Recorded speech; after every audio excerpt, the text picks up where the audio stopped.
네, 안녕하세요. 머니아입니다. 늘 얘기하지만 적금만 안 하시고 안전지향적으로 투자만 하셔도 여러분들이 걱정하고 있는 돈 걱정 90%는 줄이실 수 있을 거예요. 지금 편하려고 아무 걱정 없는 적금을 하면 나중에 노후가 처음 됐을 때 65세 때 말고도 뭐 75세, 85세 돈 굴릴 때 그때도 문제가 생기실 거예요. 수십 년 뒤에도 계속 예금 이자율을 높게 줄 수 없으니까. 이건 다 아시겠죠? 오늘 소개해드릴 상품은 대표적인 적금 탈출용 상품이에요. 이제 가장 좋은 점은 아무 조건도 없는 점입니다. 아무 조건이 없어요. 예적금 가입하려고 여러분들이 막 특판 찾고 그러시면은 본인의 개인정보를 팔아야 된다든지 혹은 보험에 가입해야 된다든지 이런 식으로 간접적으로 여러분들한테 비용이 청구가 되실 거예요. 그래서 실제 따져보면 실질 수익률은 예적금이 더 떨어질 수도 있습니다. 오늘 소개드릴 장외채권은 설명드린 것처럼 아무 조건이 없습니다. 11월 14일 기준으로 6.4% 이자를 주는 그런 상품도 있어요. 두 개를 가져왔어요. M캐피탈이라는 장외채권이 있습니다. 이 채권의 세전 수익률이 6.4%예요. 그리고 세후 수익률이 5.4%가 정도가 됩니다. 지금 14일 기준으로 정기예금 최고금리가 4.5%예요. 그러니까 아무 조건도 없고 실질적으로 한 2% 정도 더 수익률을 보실 수 있을 거예요. 다만 M캐피탈 같은 경우는 새마을금고 계열사거든요. 근데 이제 여러분들도 기억하실지 모르겠는데 새마을금고가 부동산 리스크가 좀 있어가지고 이슈가 된 적이 몇 달 전에 있었어요. 이 회사가 A- 등급으로 책정되어 있잖아요. 그래서 약간의 위험이 있다 정도로 보실 수 있어요. 그렇지만 보통 이제 A 등급 정도의 상품들을 저위험으로 분류를 해요. 신용등급 A- 오른쪽에 보면은 저위험이라고 써져 있는 거 보이시죠? 근데 이것도 불안해 하시는 분들이 있을까봐 공공기관의 채권을 가져와 보면은 그 밑에 한국도로공사 고속도로 건설채권 727 뭐 이런 채권이 있죠. 얘는 아래 써져 있다시피 신용등급이 AAA 등급이에요. 초저위험이라고 책정이 되어 있고 이제 수익률이 4.6%입니다. 그래서 이런 상품들만 투자를 하셔도 상품에 따라 다르지만 3개월마다 이자를 주는 경우도 있고 만기에 한꺼번에 이자를 주는 경우도 있고 다달이 이자를 주는 경우도 있어요. 꼬박꼬박 이렇게 이자를 주는 경우도 있으니까 여러분들 선택지를 훨씬 더 넓히실 수 있을 겁니다. 나중에 막 재테크 막 한다고 해서 적금 특판 엄청 가입하고 신용카드 막 5개 10개씩 쓰고 있고 보험도 이상한 거 막 가입해 있고 이런 분들 생각보다 많습니다. 아마 근데 이 영상 보실 정도의 분들이라면 지금은 그렇다고 해도 미래에는 이런 것들을 다 정리하게 되시겠죠? 근데 이제 장외채권이란 걸 제가 영상에서 한 2번 정도 언급을 했는데 안전지향적으로 투자를 하려고 하면 당연히 뭔지 알고 투자를 해야겠죠. 그래서 한번 리마인드하는 겸 설명을 간단하게 드리겠습니다. 장단점을 다 알고 투자하셔야 되니까 설명드릴게요. 장외채권이 뭐냐? 장외채권 처음 들어본 분들도 있으실 겁니다. 우리가 중학교 때 배웠다시피 채권자가 있고 채무자가 있어요. 돈을 받을 수 있는 권리를 채권이라고 해요. 그래서 여러분들이 어떤 회사에 돈을 빌려주고 만기가 되면은 만기에 원금이랑 이자를 같이 돌려줘 하는 게 돈 받을 권리, 채권입니다. 근데 이 채권을 장외에서 거래를 하는 거예요. 그래서 장외채권 같은 경우는 하루에 가격이 정해져 있어요. 오늘 이 장외채권의 가격은 얼마다 이런 식으로 정해서 증권사에서 개별로 묶어서 파는 상품, 이게 장외채권입니다. 용어 설명을 드리는 이유는 이게 어떤 거다 이렇게 상상을 할 수 있게 만들어 드리려고 하는 거거든요.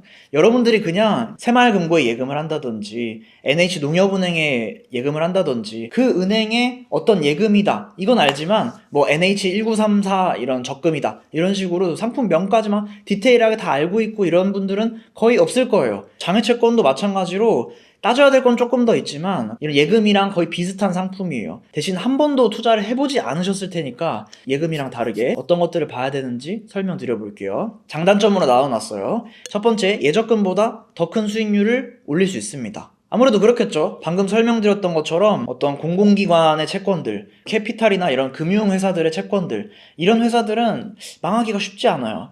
그래서 이런 회사들을 골랐을 때 은행에다 돈을 맡기는 것보다 그냥 그 은행에 채권을 샀을 때 조금 더 이자를 가져갈 수 있는 메리트가 있습니다. 두 번째는 만기가 다양해요. 예금을 가입하려고 보면은 길게 가입하고 싶은데 어려운 경우도 있고 더 짧게 가입하고 싶은데 어려운 경우도 있어요. 근데 이런 채권들은 뭐 1년짜리, 2년짜리, 뭐 1년 반짜리 이런 식으로 만기가 다양하기 때문에 내가 원하는 만기의 상품들을 고를 수 있는 장점이 있습니다. 물론 이거를 내가 270일 이렇게 빌리고 싶다 해가지고 딱 그렇게 맞는 채권을 찾는 데는 어려움은 있을 수 있어요. 다만 상품의 다양성 측면에서 조금 더 선택지가 많다, 이런 이야기입니다. 세 번째, 이자가 꼬박꼬박 들어오기도 합니다. 만기에 한꺼번에 주는 경우도 있고 3개월마다 주는 경우도 있고 다달이 주는 경우도 있어요. 그래서 제가 꼬박꼬박 들어온다고 이야기를 해놨죠.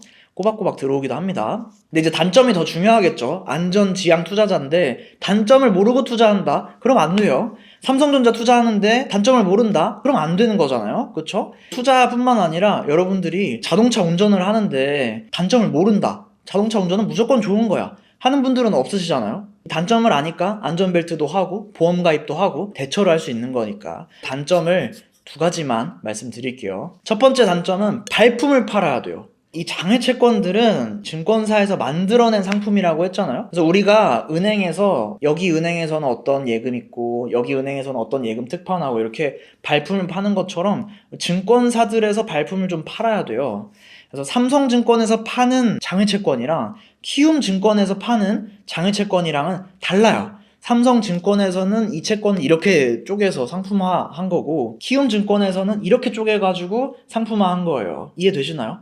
우리가 이제 마트 갔을 때 똑같은 돼지고기여도 이 정육점에서 한 거랑 저 마트에서 한 거랑 조금씩 뭔가 다르잖아요. 그런 것처럼 다를 수 있어요. 그렇기 때문에 증권사에서 발품을 팔아야 된다. 이게 단점입니다. 시간이 드니까 단점이죠. 두 번째는 이게 더 중요한데 회사가 망하면 그 돈을 못 돌려받을 가능성도 있어요. 그래서 신용등급을 봐야 돼요. 아까 처음에 상품들 설명했을 때 이제 M캐피탈 같은 경우는 신용등급이 A-고 수익률은 얼마다. 그 다음에 한국도로공사 채권은 신용등급이 AAA 등급이고 트리플 A 등급이고 수익률은 얼마다, 이렇게 얘기를 했잖아요. 신용등급이 어느 정도인지 확인을 하시는 거, 요거는 필수적으로 대응을 해야 됩니다. 안전벨트를 일단 차고 하는 겁니다. 물론 디테일하게 따지면 사실 어떤 회사가 망한다고 해서 그 채권을 모두 다 못 돌려받는 거는 아닐 수 있어요. 이 회사가 망했을 때 청산을 해가지고 그 돈을 돈 받을 권리가 있는 사람들한테 나눠주는 그런 과정들을 거치게 될 건데, 어쨌든 교과서적으로 보면은 채권은 회사가 망했을 때 못 돌려받을 수 있다는 단점이 있습니다. 자, 근데 이렇게 화면 보면서 설명드려도 이렇게 보면서 아, 그런 게 있구나, 다음에 해봐야지 하고 안 하실 거잖아요. 그렇죠?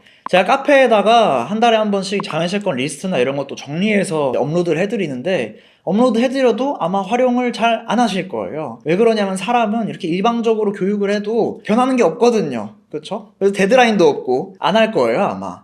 저도 그래요. 누가 이제 이렇게 해야 된다, 저렇게 해야 된다 이렇게 얘기하면 안 해요. 근데 뭐 11월 말까지는 유튜브 영상 4개 찍어야 된다, 이렇게 데드라인을 정해놔야지 사람이 행동으로 바꾼다고 하더라고요. 제가 운영하는 안지안 카페에서 무료로 미션북을 진행을 하고 있어요. 이 미션북은 안지안 카페 스태프들이 단톡방 하나 만들어가지고 미션을 드리고 그 미션을 하면은 또 다음 미션 드리고 이런 식으로 일주일 정도 진행을 하니까 단톡방 들어와 있으면 다 비슷한 사람들이어가지고 압박감도 좀 있고 데드라인도 있으니까 한번 해보시면은 분명히 예적금 말고 다른 선택지도 갖게 되실 겁니다. 노후 준비나 어떤 목돈 굴릴 때 훨씬 좋으실 거예요. 장외채권도 미션북에 포함되어 있으니까 반드시 한번 해보세요. 무료입니다. 네, 그럼 오늘 영상 여기까지 할게요. 행복한 하루 되세요.